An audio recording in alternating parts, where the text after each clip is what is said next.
À quoi sert le génie dans l'armée? Quelles sont les différentes unités du génie? Et quel est le quotidien d'un soldat dans le génie? On va voir tout ça sur cette vidéo, alors abonne-toi, mets un j'aime, c'est parti. Si tu me connais pas, j'étais lieutenant dans l'armée de terre et aujourd'hui je te partage tout sur l'armée, un max de conseils sur la prépa physique, mentale et aussi sur la connaissance des armées. Le but, c'est que tu sois prêt pour rentrer dans l'armée, que tu connaisses tout et que tu sois à l'aise. On y va. Dans le génie, on a beaucoup de matériel, beaucoup de spécialités différentes et beaucoup de régiments. Donc, pour commencer, on va définir rapidement ce qu'est le génie. Le génie, c'est un ensemble d'unités qui vont intervenir pour différentes choses. On va pouvoir avoir de l'intervention côté génie combat, côté génie secours aux populations, côté génie travaux. C'est les trois grandes branches du génie. Les soldats du génie sont surnommés sapeurs. Et qu'est-ce qu'ils vont faire? Ils vont préparer le terrain, fortifier les positions, poser des pièges, des obstacles, etc.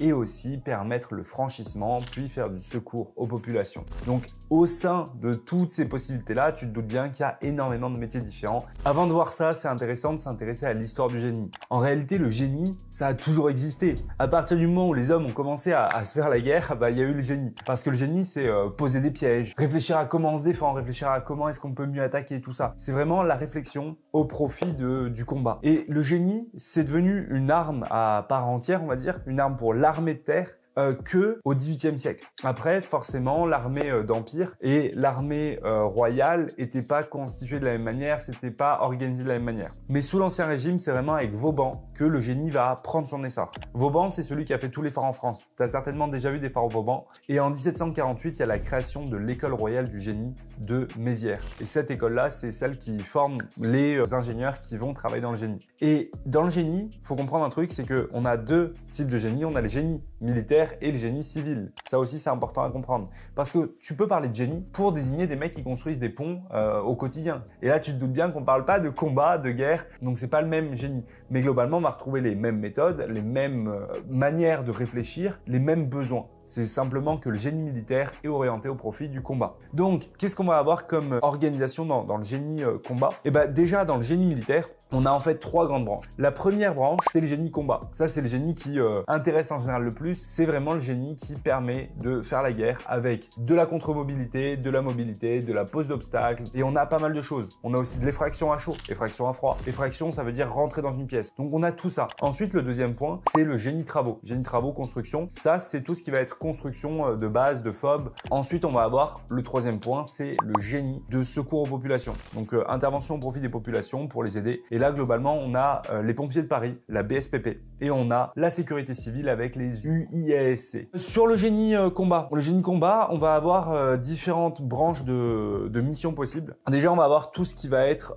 préparation du terrain, donc pose d'obstacles, pose d'éléments qui vont permettre de combattre. Donc, ça peut aussi être tout ce qui va être creuser des tranchées, creuser des éléments qui permettent de se défendre. Ça peut aussi être le génie combat qui le fait. Ensuite, il y a aussi la pose de mine. La pose de mine, ça sera le génie combat. On va aussi avoir tout ce qui va être franchissement. Donc ça, c'est le deuxième gros point. Le franchissement, c'est quoi? En fait, le franchissement, c'est faire passer une troupe d'un point A à un point B avec un obstacle au milieu. Si tu as une rivière à traverser, bam, c'est le génie. Si tu as une montagne à traverser, une falaise, bam, ça va être le génie. Ensuite, on va avoir tout ce qui va être détection, protection contre les explosifs, fouilles spécialisées, tout ça. Donc ça, c'est plutôt de la défense. Mais par exemple, si tu interviens dans une zone urbaine en ZUB et qu'il y a potentiellement des IED, donc IED, c'est Improvised Explosive Device. Donc, ces explosifs improvisés, c'est des mines, des bombes artisanales, tout ça qui ont été modifiées ou quoi, qui vont exploser quand tu vas marcher dessus, passer à côté, que quelqu'un va les déclencher. Eh bien, le génie combat, dès qu'il y a un fil qui est détecté, va pouvoir désamorcer une bombe, va pouvoir faire en sorte que le franchissement se fasse de manière sécurisée. C'est eux qui font ça. Donc, on envoie souvent des éléments du génie avec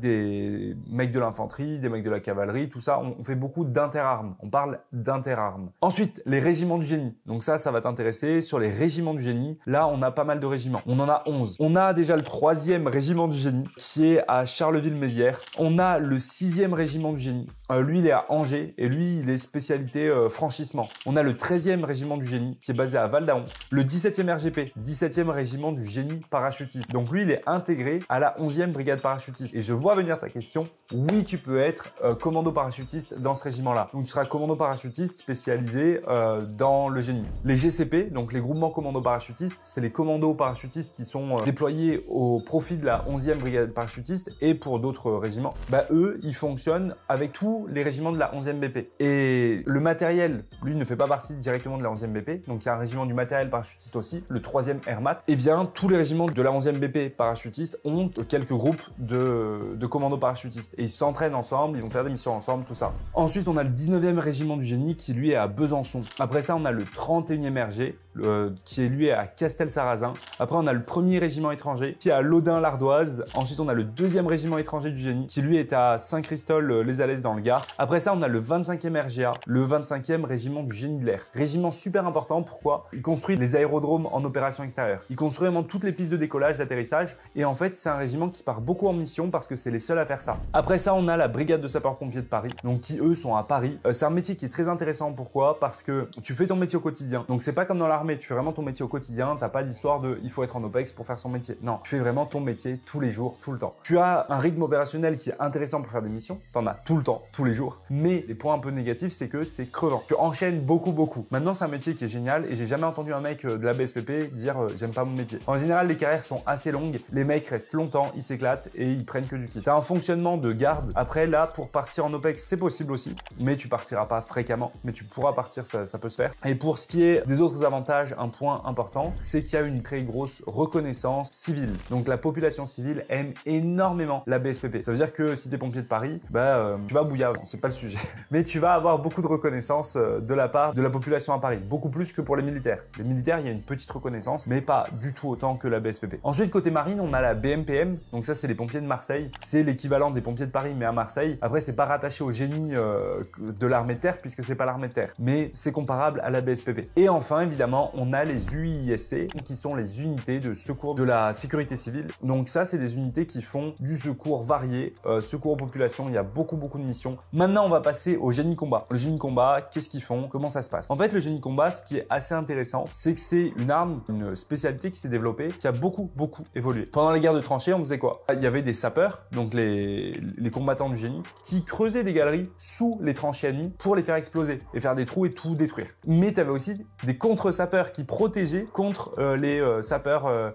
Par exemple, les Français, ils étaient en train de creuser une galerie pour aller détruire la tranchée allemande, et de l'autre côté, les Allemands, ils creusaient sous la galerie creusée par les sapeurs français pour détruire les sapeurs français. Maintenant, si on prend les métiers du génie combat, déjà le métier de base, c'est le sapeur. Le sapeur, il va pouvoir faire différentes choses dans le génie combat. Il va être formé sur tout ce qui va être pose d'explosifs. Si t'aimes les explosions, clairement être sapeur, ça va être un kiff pour toi. Dans le génie, tu fais du combat d'infanterie, donc tu vas t'entraîner au tir, tout ça, tu vas faire la base qu'on va retrouver, en fait, c'est le combat C3T, donc c'est ce que font un peu tous les militaires, mais tu vas en faire un petit peu plus. Dans le génie, tu vas être quasiment sur un rythme d'infanterie pour les terrains, les séances de tir, tout ça. Et après, côté métier pur, tu vas faire péter des trucs, tu vas pouvoir faire différentes choses, donc c'est un peu plus sympa, plus varié que l'infanterie. Mais c'est un métier à part entière. Faut pas se dire je vais être fantassin plus. Non, c'est différent. C'est deux armes différentes qui ont leur métier à l'intérieur. Ensuite, il y a tout ce qui va être gestion des franchissements, gestion de la mise en place d'obstacles, appui aussi au combat. Ensuite, on va avoir des spécialités qui sont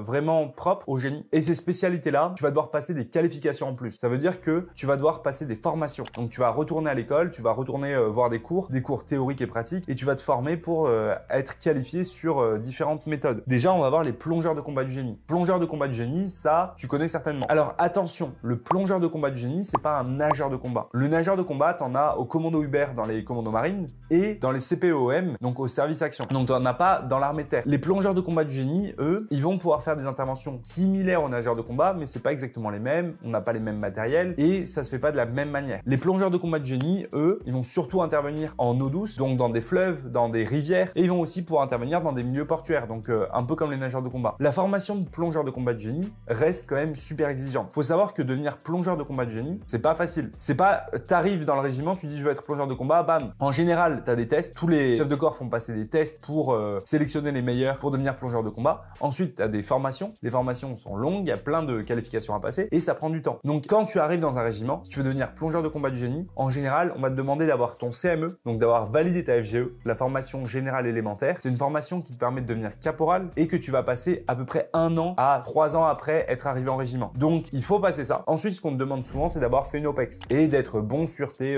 tests CCPM, les tests annuels. Si, globalement, tu as un bon profil, que tu es bon, on te fait passer les tests, tu passes les tests. Si tu arrives dans les meilleurs, le chef de corps, il dit « Ok, on l'envoie formation PCG ». Et après, tu passes ta formation et une fois la formation validée, bam, t'es plongeur de combat du génie et tu vas pouvoir être déployé de cette manière-là. Évidemment, il faut pas avoir d'échec. Alors, côté médical, parce que sans venir les questions, les aptitudes pour devenir plongeur de combat du génie sont forcément un petit peu différentes. Il faut pas avoir de problème de sang, pas avoir de problème particulier parce que tu fais de la plongée. Donc, si tu as un problème de sang, tu pourras pas être plongeur de combat du génie. Si tu as un problème de poumon, pareil, tu pourras pas être plongeur de combat du génie. Donc, la visite médicale est un petit peu plus exigeante, mais te prends pas la tête avec ça. Il faut pas commencer à s'enflammer. Et évidemment, pour toutes tes questions, si tu veux vraiment en savoir plus sur l'armée, je t'invite à rejoindre le Discord. Tu as le lien dans la description. C'est un Discord gratuit sur lequel tu as des militaires et d'autres personnes avec qui échanger à propos de l'armée. Ensuite, on a tout ce qui va être spécialiste IED, EOD. Donc ça, c'est tous les mecs qui sont appelés pour faire du déminage, de la neutralisation d'explosifs. On parle aussi d'équipe NEDEX. Équipe NEDEX, c'est neutralisation d'explosifs. Donc si t'aimes les explosifs, un truc assez sympa. Ensuite, on a tous les mecs qui sont conducteurs d'engins du génie. Tu t'en doutes, il y a des gros engins dans le génie, il y a beaucoup de véhicules, on en parle juste après. Et il faut des mecs pour les piloter. Donc ça veut dire passer des qualifications et ça veut dire que tu peux aussi être vraiment spécialiste de ces véhicules. Par exemple, être spécialiste du pont flottant motorisé. Ensuite, on a des mecs, on a différentes personnes, différents métiers vraiment de spécialistes, comme les topographes. On a aussi des ingénieurs. On a tous ces gars-là qui vont être vraiment là pour prendre les mesures, faire en sorte qu'on fasse les choses de la bonne manière. Ensuite, on a les spécialistes franchissement, donc eux qui s'occupent de la partie mise en œuvre des ponts motorisés, des passerelles, tout ça. Donc qui eux vont un petit peu plus gérer la partie engin, mais qui seront pas forcément les pilotes et les mecs qui gèrent directement les engins. Et voilà, on a tous ces métiers-là forcément propres aux véhicules. Et ensuite, dans le génie construction, on a des mecs qui vont être ouvriers, maçons, électriciens, plombiers, menuisiers. On a plein de métiers. Ensuite, sur les équipements véhicules du génie. Équipements véhicules du génie, on a beaucoup de matériel. Et même si tu n'aimes pas les génies, même si tu ne deviens pas sapeur, tu vas apprendre à connaître ces éléments-là. Pourquoi? Parce qu'en fait, tu as des cours d'identification dans l'armée. Moi, je suis passé par ces cours-là, je les ai eus. Et on m'a présenté le Buffalo. On m'a dit, ça, c'est un Buffalo. Ça, c'est le Souvim. Ça, c'est le PFM, etc., etc. Je m'en souviens encore. Et ça m'a traumatisé. Il y a beaucoup de véhicules dans le génie. Maintenant, les principaux. On a l'engin blindé du génie. Lui qui va permettre l'ouverture, déminage, destruction d'obstacles. On va avoir tout ce qui est pelle mécanique, bulldozer, tractopelle, tout ça. Ça, c'est vraiment construction. Ensuite, on a tout ce qui est véhicule de combat, qui avait le VAB Génie, on a le Griffon, on peut aussi avoir un Serval au 17e RGP, bref, on a tous ces véhicules-là. Ensuite, on a les engins de franchissement, comme l'EFA, donc engin de franchissement de l'avant, le PFM, le pont flottant motorisé, et après, on a aussi des systèmes de détection, donc détecteurs de mines, drones de reconnaissance, robots de déminage, tout ça. Et après, on a tout ce qui va être, après, matériel purement génie, donc les combinaisons de démineurs, les explosifs, les systèmes de démolition, tout ça. Comment est-ce qu'on intègre le génie? Alors là, encore une fois, c'est comme pour tous les régiments. Ça se passe d'abord au CIRFA, tu fais ton dossier, tu sélectionnes les régiments dans lesquels tu veux aller, enfin tu fais tes vœux, tu passes tes tests au GRS, le groupement de recrutement et sélection. Et ça, les tests, les gars, ne les négligez pas parce qu'il faut s'entraîner sérieusement, bien faire les choses. Et si tu veux voir une vidéo dans laquelle je t'explique comment te préparer, va checker cette vidéo-là parce que je t'explique exactement comment t'entraîner, comment te préparer pour tes tests. Ensuite, on a la partie formation initiale. Une fois que tout a été bon, que tu arrives en régiment, là, tu as la partie formation initiale avec la FJ qui va se passer en CFIM ou dans le régiment. Ça, c'est un petit peu comme tous les régiments. Ça dure 3 mois à peu près, 12 semaines. Et c'est une formation globalement de base. Et ensuite, tu as la formation technique de spécialité qui, elle, est une formation vraiment orientée génie dans laquelle tu vas avoir tout ce qui va être détection de mines, etc., etc.